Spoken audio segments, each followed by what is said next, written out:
हिंदुस्थान विरोधी मोबाईलवरील status post केल्यामुळे वाई तालुक्यातील तरुणावर पोलिसांनी केली कारवाई। प्रकरण आले अंगाशी।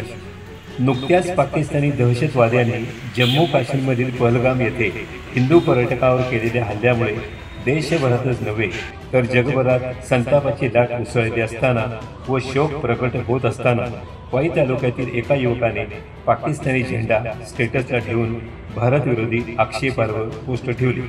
या प्रकरणी वाई पोलिसांनी शुभम कांबळे वय 23 राहणार जांभळी तालुका वाई याचेवर कलम 196 353 2 अन्वये गुन्हा दाखल करून त्यास अटक केली। याबाबत संकेत चिकणे राहणार जांभळी तालुका वाई सध्या राहणार सोंगीरवाडी वाई याने तक्रार दिली आहे। गुन्हा दाखल करत असताना पोलीस निरीक्षक जितेंद्र शहाणे यांनी स्टेटस व आक्षेपार्ह पोस्टची खातरजमा केली। त्याच्यावर सामाजिक भावना दुखावल्याबद्दल गुरुवारी रात्री त्याला अटक करण्यात आली। त्याला न्यायालयात हजर केले असता न्यायालयाने त्याला 1 दिवसाची पोलीस कोठडी सुनावली। वाई शहरातील नागरिकांनी पोलीस ठाण्याच्या आवारात गर्दी केल्याने तणावाचे वातावरण निर्माण झाले होते। त्यामुळे वरील प्रकरणाची तातडीने दखल घेतल्याने परिस्थिती नियंत्रणात आली। पहलगाम दहशतवादी हल्ल्याच्या पार्श्वभूमीवर सोशल मीडियावर वादग्रस्त पोस्ट केल्या जात आहेत।